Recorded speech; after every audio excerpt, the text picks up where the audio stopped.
So here we go. You're going to solve a physics problem, something like this. An arrow is shot at 30 meters per second at an angle of 22 degrees.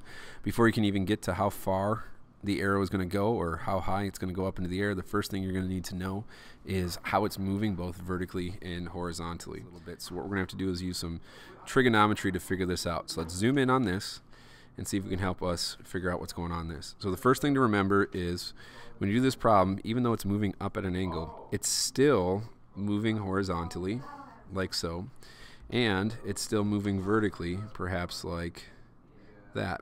And we would call this velocity in the y, and we'd call the red one the velocity in the x.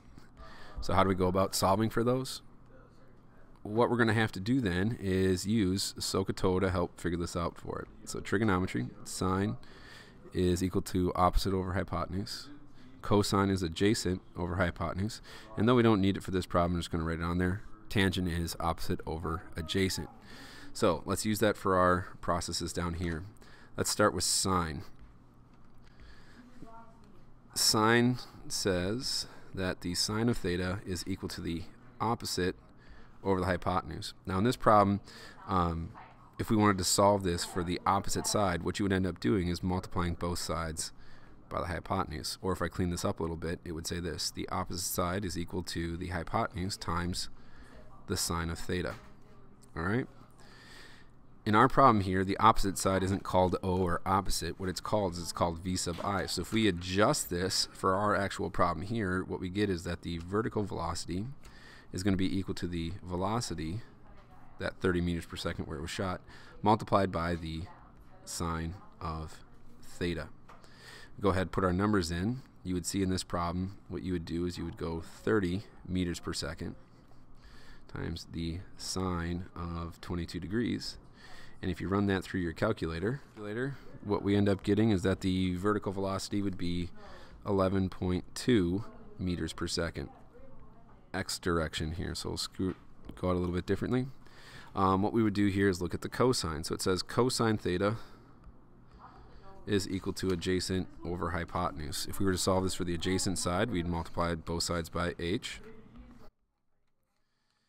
And if I clean this up a little bit, now that we're all done, it would say adjacent equals hypotenuse times cosine theta.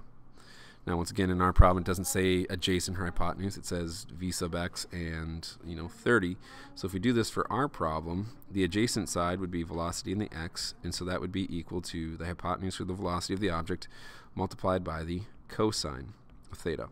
Plug in the numbers we have on this problem, it would look like this: 30 meters per second times cosine of 22 degrees.